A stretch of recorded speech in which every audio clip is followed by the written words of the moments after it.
ফিরে এলাম বিরতির পর। আলোচনায় ছিলাম, আলোচনায় থাকবো। বিশ্বজিৎ বাবু যে কোয়েশ্চেন করছিলেন, প্লিজ। 24-এর নির্বাচনে আপনারা মানুষের কাছে কোন এজেন্ডা নিয়ে যাবেন? মানুষের কাছে আমরা বলবো যে গোটা ভারতবর্ষ তথা গোটা বিশ্ব তাকিয়ে রয়েছে ভারতবর্ষের দিকে। ভারতবর্ষের উন্নয়নের হাতিয়ার যা কিছু আছে, আজকে আমরা আমাদের সুরক্ষা, প্রতিরক্ষা, আমাদের দেশকে, আমাদের মেডিসিন, আমাদের শিক্ষা, স্বাস্থ্য, সংস্কৃতি যে দিক দেখিয়েছে ভারতবর্ষকে, সকলের আস্থা নরেন্দ্র মোদীর উপরে। নরেন্দ্র মোদী এখন আর দেশের নেতা নন, তিনি একজন বিশ্বের নেতা। আচ্ছা দিদি, নরেন্দ্র মোদী আমাদের আপনাদের নেতা আর আমাদের প্রধানমন্ত্রী, একদম জাতির নেতা, একদম বিশ্বের একজন নেতা। এখন আপনি বলুন, এ রাজ্যে নির্বাচনে আপনাদের মুখ কি নরেন্দ্র মোদী না বঙ্গ বিজেপির কোনো মুখ আছে? না, লোকসভা ভোটে আমাদের মুখ ভারতীয় জনতা পার্টির মুখ নরেন্দ্র মোদী এবং পদ্মফুল। তাতে কি বিজেপির নেতা তৈরি হলো না রাজ্যে? তাই না না, কেন? লোকসভাতে তো তাই হবে। যাদের উপরে আস্থা থাকে নরেন্দ্র মোদী। না না, বিধানসভাতে তো প্রার্থীও ছিল, বিধানসভায় প্রার্থীও ছিল, প্রার্থীরাও ছিল। বিধানসভাতে এখনকার সিএমকে হারিয়ে দিয়েছেন আমাদের মুখ শুভেন্দু অধিকারী। কি বলছেন? বিধানসভায় সিএমকে হারিয়ে দেয়া আপনার নেতা শুভেন্দু। বাংলার মুখ শুভেন্দু কেন? শুভেন্দু অধিকারী আছেন, আমাদের রাজ্য সভাপতি সুকান্ত মজুমদার আছেন, আরো অনেক বরিষ্ঠ নেতা আছেন এবং কিছু নেতা আছেন যারা তৈরি হয়েছেন, যাদেরকে সামনে দেখা যাবে। খুব মুখোমুখি হলে আমরা দেখতে পারি একটা কোন্দল ভেতরে প্রত্যেকের জন্য, যার জন্য শীর্ষ নেতাকে এখানে হস্তক্ষেপ করতে হয়। কখনো জেপি নাড্ডা, না না, দেখুন দল বাড়ছে, দল বাড়ছে। যখন আমার ঘরটা 10x10, তখন আমার ঘরে 5-6টা লোক তারা কমফোর্টেবলি বসে আছে। এবার আমার ঘরটা বাড়ছে, লোক ঢুকছে নানান রকমের। না না, বেরোচ্ছে কম, ঢুকছে অনেক বেশি। আপনাকে যা বুঝতে হবে যে যত লোক সংখ্যায় ঢুকছে তার হাফেরও হাফ নয়, মানে সংখ্যায় নগণ্য যারা বেরিয়ে যাচ্ছেন। ফলে আর যারা বেরিয়ে যাচ্ছেন তারা একদম নিজস্ব ক্ষুদ্র স্বার্থের জন্য এসেও ছিলেন, চলেও গেছে। তারপরে নিলেন কেন? না, এটাই যদি বুঝলেন, নিলেন কেন? তারা এখনো বিজেপি সাংসদ। না না, সেটা তো কেউ বিধায়ক না, সেটা তো দেখুন, বিধানসভাতে স্পিকার আর ভেবে উঠতে পারেন না যে এরা কারা, এরা আমাদের। অথচ কিন্তু মানুষের কাছে পারসেপশন তো ক্লিয়ার, মানুষ তো দেখতে পেয়েছেন কারা এসেছিলেন। এবং যখন দল, হ্যাঁ অর্জুন সিং, না না, অর্জুন সিং কি, ওনার মনে হয়েছে ওনার কাছে ওনার, এটা কি বিধানসভা স্পিকার দেখে না লোকসভা স্পিকার দেখে? না না, অর্জুন সিং যে বিজেপি ছেড়ে বেরিয়ে গেছেন সেটা মানুষের কাছে পরিষ্কার, মানুষের কাছে পরিষ্কার। তিনি অর্জুন সিং, তিনি তৃণমূলের হয়ে প্রচার করছেন, লড়াই করছেন, তিনি কথা বলছেন, তাহলে হঠাৎ অর্জুন সিংকে নিয়ে আমরা ভাববো কেন? দিদি, এর মধ্যে একটা গুরুত্বপূর্ণ প্রশ্ন, লোকসভা ভোটে যদি তৃণমূলের তরফে বসিরহাটে টিকিট পায় নুসরাত জাহান এবং অন্যদিকে কৃষ্ণনগরে যদি তৃণমূলের তরফে টিকিট মেলে মহুয়া মৈত্রের, তাহলে আপনি একজন বিজেপির কর্মী, একজন বিজেপি নেত্রী এবং বিজেপির একজন সদস্য, তাহলে আপনাদের বিজেপির তরফে কাকে টিকিট দেওয়া যেতে পারে এই সমস্ত হেভিওয়েট জায়গাগুলিতে? দেখুন, আমাদের দলের নীতি শিক্ষা অনুযায়ী এই চূড়ান্ত সিদ্ধান্ত লোকসভার ক্ষেত্রে, মূলত লোকসভার ক্ষেত্রে চূড়ান্ত সিদ্ধান্ত নেবেন কেন্দ্র। সেই সিদ্ধান্তটা কিছুটা হয়তো আলোচনার প্রেক্ষাপট থাকবে শুভেন্দু দার সঙ্গে, সুকান্ত দার সঙ্গে। সিবিআই নিয়ে এখনো গর্ব হয়? কেন গর্ব হবে না? যা কাজ দেখছেন, কি কাজ দেখছি বলুন তো? ঘর থেকে চোরগুলোকে টেনে বার করছে, কোটি কোটি টাকা পাচ্ছে, কেসে হাইকোর্ট ভৎসনা করছে, মানুষ তাদের দেখতে পাচ্ছে। দেখুন, কোর্টের ভৎসনা, কোর্ট হয়তো আরো বেশি এক্সপেক্ট করছেন। একটা বিষয় বুঝতে হবে যে কোর্ট হয়তো আরো বেশি তার এক্সপেকটেশন, সেই এক্সপেকটেশন করছে না, যা ধরছে তাতেই হচ্ছে। না না, কোর্টের মনিটরিং এ কেন্দ্রীয় সংস্থা কাজ করছেন, তার সঙ্গে বিজেপির কোথায় কি? এটা হচ্ছে কেন্দ্রীয় সংস্থা, সিবিআই, ইডি, এবং মনিটরিং হচ্ছে কোর্ট। ফলে সেই কোর্টের মনিটরিং এ যা কাজ হচ্ছে সেই কাজ নিয়ে বিজেপি, সিবিআই নিউট্রালি কাজ করছে। দেখুন, সিবিআই আজকে আমরা এই যে দেখলাম শেখ শাহজাহানকে এখনো পাওয়া গেল না, কিন্তু পাওয়া যাবে, চূড়ান্ত শাস্তি হবে, উদাহরণযোগ্য শাস্তি। কারণ শেখ শাহজাহানকে আন্তর্জাতিক ক্রাইমের সঙ্গে জুড়িয়ে দেওয়াটা সময়ের অপেক্ষা। কারণ এই শেখ শাহজাহান যে মানে 2017 সালে মায়ানমারে গেছিল বাংলাদেশ হয়ে, সেই সময় যেখানে রোহিঙ্গাদের তখন ওই ইয়েটা চলছে, জঙ্গি কর্মশালাটা চলছে না, মানে বাংলাদেশ হয়ে পাসপোর্ট নিয়ে গেছে। হ্যাঁ, তাহলে পাসপোর্ট নিয়ে যেতেই পারে যে কোনো কেউ, যে কোনো কেউ যেতে পারে। তাহলে আপনি আগে থেকে জেনে না, ইডির কাছে সমস্ত তথ্য জলের মতন ক্লিয়ার হয়ে গেছে। সন্দেশখালীতে পুলিশ কাজ করতে পারে না, এমন সমস্ত অস্ত্র প্যারালাল সরকার চালায় শেখ শাহজাহান ওখানে। এবং শেখ শাহজাহানকে উদাহরণযোগ্য শাস্তি দেওয়ার প্রয়োজন।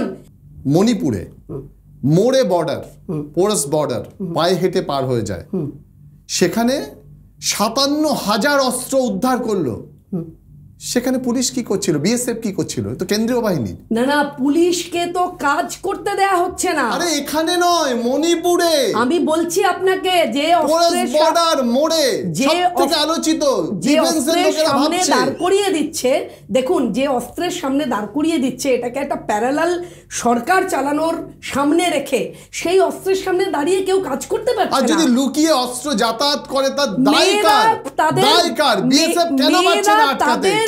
শরীরের ভেতরে অস্ত্র নিয়ে পার করছে, শরীরের ভেতর মানে একদম বডি পার্টসে অস্ত্র নিয়ে পার করছে মেয়েরা, শিশুরা। বিএসএফ এর নেই মহিলার রক্ষীরা নেই। না, দেখুন আছে নিশ্চয়ই, হয়তো ধরছে বলে আপনি সংখ্যাটা কম বুঝছেন, তা না হলে আজকে আপনি 57,000 বলতেন, ওটা হয়তো 57 লাখ হতো। ধরছে বলেই কম হচ্ছে।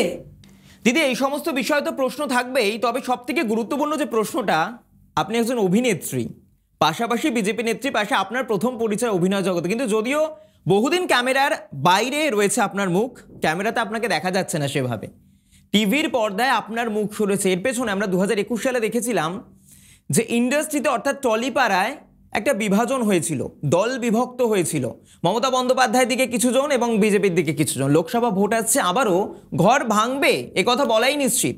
টলিপাড়ায় কি এখনো সেই রাজনীতি চলে আসছে? দেখুন, রাজনীতি হয় না বলবো না, কারণ টলিপাড়ার মানে সংখ্যাগুরু অংশটাই শাসক দলের সঙ্গে। আমি একটু সহজ করে দিই, এই টলিপাড়া কি বিশ্বাস বাড়ির আঙ্গুলি হারানো চলে? নিশ্চয়ই তারা আছেন, চক্রবর্তী বাবু আছেন, হ্যাঁ, তারপরে নানান রকম আছেন, ঘোষ মহাশয়া আছেন, আঙুল অনেক হেলছে আঙুল। এবং এমন পরিস্থিতি যে ধরুন সামনে দেখা হচ্ছে টেকনিশিয়ানদের সঙ্গে, শুরুই করছে দিদি জয় শ্রীরাম বলে, কিন্তু পার্টির মিছিলে তো ছেড়েই দিন, যদি কোনো মানে এমন একটা ফোরাম থেকে মিছিল হচ্ছে যেটার হয়তো ব্যাকড্রপে ভারতীয় জনতা পার্টি রয়েছে, বা একদম না কোনো সনাতনী মিছিল হচ্ছে, সেখানেও তারা পৌঁছতে পারছে না। এবং তারা বলছে দিদি পৌঁছতে দিচ্ছে না, গেলে পরে কার্ড নিয়ে প্রশ্ন উঠছে। আমি তো প্রায় হয়ে গেল প্রায় 1 বছর 3 মাস হতে চললো, একদিনের জন্যও কাজ করিনি। এবার আমার প্রতিবাদ যত সোচ্চার, কাজের দরজা তত কম। এবার আমার যারা সিনিয়ররা রয়েছেন তারা বলছেন বটে যে না এটার মধ্যে কোনো রাজনীতি নেই, কিন্তু তারাও খুব একটা বুক উঁচিয়ে বলতে পারছেন না কথাটা, আর আমার কাছেও খুব একটা বিশ্বাসযোগ্য মনে হচ্ছে না।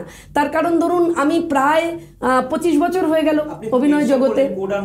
2011 থেকে শুরু হয়েছে, 34 বছরে বাম আমলের কথা দিয়ে আপনি শুরু করলেন আগে প্রসিকিউট পড়বে, এটা মানছেন? 2011 আপনি অনেক বছরের অভিনয়। হ্যাঁ, নিশ্চয়ই। জমানায় কি তাহলে এটা ছিল না কিছু কাজ দিয়ে বিচার করা? না, কাজের পরিপ্রেক্ষিতেই বিচার করা হতো। আমরা কোনোদিন দেখিনি কোনো বাম নেতাকে স্টুডিও পাড়ায় ঢুকতে, এটা বলতে কোনো অসুবিধা নেই। কোনো দিন দেখিনি, বুদ্ধবাবু তো ছেড়েই দিন, বুদ্ধবাবুকে তো কোনো দিনও দেখিনি, হয়তো নন্দন চত্বরে আমরা গেলে পরে দেখা হতো, কিন্তু কোনো দিনও দেখিনি। 2011 সাল থেকে প্রথম দেখলাম যে নেতারা ভেতরে ঢুকে যাচ্ছে, এবং 21-এ যা দেখেছি সে তো বলার নেই। 21-এ দেখেছি শুটিং বন্ধ করে দিয়ে হিরো হিরোইনকে টেনে নিয়ে চলে যাওয়া হচ্ছে প্রচারে, এবং আরও দেখেছি জেতার পরে শুটিং হচ্ছে মেয়েদের মেকআপ রুমে নেতারা ঢুকে যাচ্ছে। তারকা মুক্তি মিছিলের প্রচার, হ্যাঁ নিশ্চয়ই, এরকমটাই তো উনি করেন। হ্যাঁ, বিজেপিতে আপনি কম দেখবেন, তার কারণ বিজেপিতে একটা বিষয় রয়েছে, সেটা হচ্ছে ধরুন তারকা বিষয়টাতে বিজেপির সেভাবে যদি রাজনীতি তার না থাকে, তাহলে সেই তারকা নিয়ে খুব একটা আধিক্যতা বিজেপির নেই। যশ দাশগুপ্ত আপনাদের দলে রয়েছেন তাহলে এখন বর্তমানে? আমি তো দেখতে পাচ্ছি না।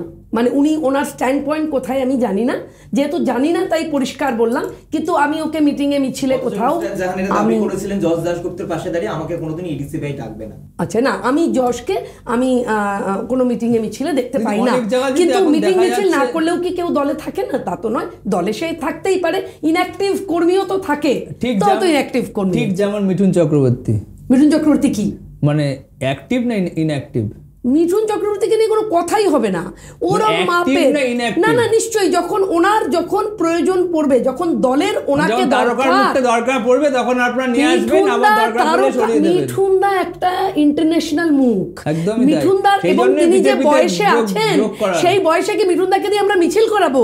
মিঠুনদাকে দিয়ে কি হাঁটাবো রোদ্দুরের মধ্যে? মিঠুনদা একটা এমন মানুষ, তিনি বাঙালির আবেগ। আপনার দলের কিছু বেসুরো নেতা 2024-এর আগে দেখছি তাদের সুরটা বেসুরো হয়ে যাচ্ছে, হয়তো বেসুরো নেতা নয়, তার মধ্যে একটা অন্যতম নাম অনুপম হাজরা। আমি বলি উনি কি বলেছেন, অসময়ে এসেছিলাম, ভিড় বেশি, দলে অশিক্ষিতদের, চেয়েছিলাম সবাই একসাথে কাজটা করব, আমি থাকলে অনেকেরই অসুবিধা হবে।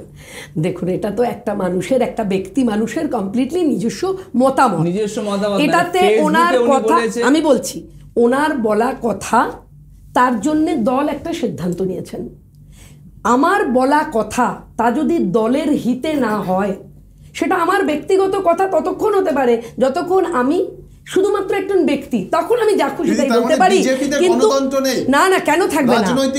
না না, 100 বার আছে, 100 বার না, বুঝতে হবে একটা বিষয়, কিন্তু আমার গণতান্ত্রিক অধিকার আছে বলেই আমি এমন কিছু বলতে পারি না যেটা আমার দলের নীতি আদর্শকে ধাক্কা মারবে, আমি সেটা পারি না বলতে। আমি তেমনটাই কথা বলবো যে কথাতে সীমা থাকবে, যে কথাতে একটা আগল থাকবে। আমি আগলের বাইরে চলে গেলে তার যা বিষয় হয় সে বিষয় হয়েছে, দল সে সিদ্ধান্ত নিয়েছেন। কারণ কথা বলবার সময় আমাকে বুঝতে হবে আমার কথাটা আমার দলের, আমি দলের উপরে নই, দল সবার উপরে। এই মণিপুর থেকে কিন্তু আবার শুরু হয়ে গেল রাহুল গান্ধীর ভারত জোড়ো ন্যায় যাত্রা। ভয় পাচ্ছে কি বিজেপি? না না, কিন্তু পথটা আরো না না, পাপু টাপুকে কোনো বিজেপি কি ভয়? উল্টো দিকে রয়েছেন একটা মানুষ যার নাম নরেন্দ্র মোদী, তার 56 ইঞ্চি বুকের ছাতি, ছোট ছোট যারা এই যে নতুন আমাদের ভোটার, যারা 2024-এ প্রথম ভোট দেবে, তার একটা কর্মসূচি এসেছে বিজেপিতে। প্রত্যেকে আমাদের যুব মোর্চা থেকে কর্মসূচিটা নেওয়া হয়েছে, আমাদের প্রতিটা মণ্ডলের যে যুব মোর্চা, তারা বলছে আমরা অবাক হয়ে যাচ্ছি, নতুন ভোটাররা কি ভয়ঙ্কর আবেগ নরেন্দ্র মোদীকে নিয়ে। যে কর্ণাটকের সময়টা মনে ছিল না, কর্ণাটকের নির্বাচনের সময়? না না, দেখুন কর্ণাটকের নির্বাচন প্রত্যেকটা আলাদা আলাদা স্ট্র্যাটেজি হয়, ইলেকশনের আলাদা আলাদা স্ট্র্যাটেজি, এগুলো নিয়ে তো সবগুলো যে আমাদেরকে, দেখুন আমাদের দলে ভারতবাসীর আবেগের কথা বলছি, নরেন্দ্র মোদীর আবেগের কথা বলছি। হ্যাঁ, তো কি তাতে তাদের যেভাবে সেই প্রদেশের মানুষ, আপনি ভারত ন্যায় জোড়ো যাত্রা যেভাবে বিদ্রুপ করলেন, বিদ্রুপ্ত করলেন, তার প্রভাব কিন্তু, কারণ যদি ভারত জোড়ো যাত্রা তার প্রভাব কিন্তু কর্ণাটককে পড়েছে। না না, দেখুন কোনো একটা প্রভিন্স তার প্রভাব পড়তে পারে, অন্য কোথাও তার প্রভাব পড়েনি। যদি এটা প্রভাব পড়তো তাহলে সব জায়গায় পড়তো। কোনো একটা প্রদেশের মানুষজন সেই আবেগটা নিয়েছেন, এটা তো হতেই পারে।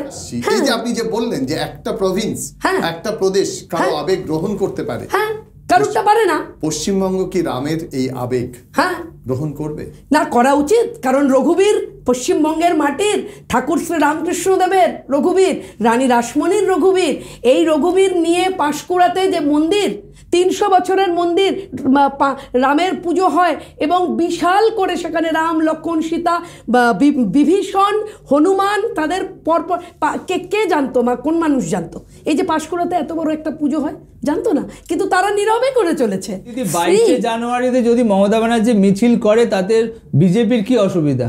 না, দেখুন মিছিল, সম্প্রীতির মিছিল উনি নাম দিলেন, তো সম্প্রীতির মিছিলটা 22 জানুয়ারি কেন? তার পরের দিনই 23 জানুয়ারি সুভাষ বোসের জন্মদিন, একটা পবিত্র দিন। ওনারা